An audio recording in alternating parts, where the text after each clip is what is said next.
रात देर गए वजीर आजम साहब एक बार फिर सोशल मीडिया पर नमूदार हुए और जिस दौरान उन्होंने बड़ा ऐलान किया। और ऐलान सिर्फ ये नहीं किया कि आने वाले दिनों में क्या कुछ होगा, बल्कि वजीर आजम की जो नई दिल्ली से इस वक्त खबर आ रही है कि प्राइम मिनिस्टर ने रिसेट कर दिया है जी अपना पूरा एजेंडा। एजुकेशन रिफॉर्म सबसे पहले होंगे, इस बात का ऐलान उन्होंने कल खुद किया। और उसके बाद डिलिमिटेशन और दीगर मुद्दों पर अब गुफ्तगू होगी। और यही वजह है कि वज़ीर आज़म ने कल रात देर गए जब सोशल मीडिया पर आए तो उन्होंने साफ कर दिया कि अब आला सतही टास्क फोर्स बनाया गया है, जिस टास्क फोर्स को यह काम सौंपा गया है कि तमाम इम्तिहानात मुल्क के अंदर जो लिए जाते हैं वो शफाफ तरीके से हो, उन पर कोई सवाल ना उठे। और यही वजह है कि इसरो से लेकर इंटेलिजेंस ब्यूरो से लेकर दीगर इदारों के साबिक सरबराहों को इसमें जगह दी गई है। हुकूमत की तरफ से यह साफ कर दिया गया है कि सख्त कानून का निफाज भी अमल में लाया गया है। और इस ज़िमन में आज बाज़ाब्ता तौर पर नई दिल्ली के अंदर कानून को पेश भी किया जाएगा, नए मसवदे कानून को पेश किया जाएगा। इस बात का ऐलान भी वज़ीर आज़म साहब की तरफ से कर दिया गया है।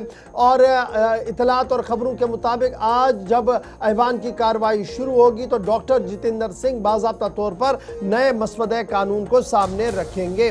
वज़ीर आज़म साहब ने कल इस बात का ऐलान कर दिया कि शिफ्ट गवर्नमेंट का सारा जो है वो इस वक्त फोकस जो है वो एग्जामिनेशन रिफॉर्म्स पर है और किस तरीके से दीगर मामला जो है जिनमें वुमेन रिजर्वेशन है, डिलिमिटेशन है, इस पर भी साथ साथ जो है वो काम किया जाएगा। हुकूमत की तरफ से ये साफ कर दिया गया है कि जो आला सतही टास्क फोर्स बनाया गया उनमें इन्फोसिस के को फाउंडर को रखा गया है और उनके साथ साथ दीगर लोगों को भी इस टास्क फोर्स का हिस्सा बनाया गया है। और इस तरीके से प्राइम मिनिस्टर साहब ने ये क्लियर कर दिया है कि टास्क फोर्स का कयाम दरअसल हुकूमत की ये तरजीहात है कि किस तरीके से आने वाले दिनों में काम किया जाएगा।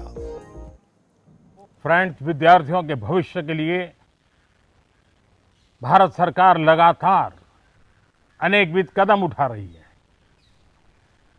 जिन लोगों ने विद्यार्थियों के भविष्य के साथ खिलवाड़ किया वे जेलों में सड़ रहे हैं। हमने फास्ट ट्रैक कोर्ट बना चुके हैं। हम कल पार्लियामेंट के अंदर भी कठोर कानूनों के प्रावधान के साथ नया कानून बनाने की दिशा में भी आगे बढ़ रहे हैं। लेकिन हमें भविष्य के लिए सोचना है।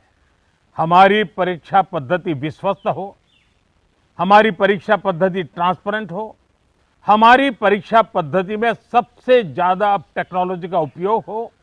इन सारी बातों को ध्यान में रखते हुए विश्व प्रसिद्ध टेक्नोलॉजी एक्सपर्ट श्रीमान नंदन नीलेकनी जी के नेतृत्व में एक हाई पावर टास्क फोर्स बनाने का निर्णय किया है, जो एग्जामिनेशन रिफॉर्म की तरफ फोकस करेगा और जल्द से जल्द आने वाली परीक्षाओं की विश्वसनीयता को सुनिश्चित करने का काम इसके रिपोर्ट के आधार पर।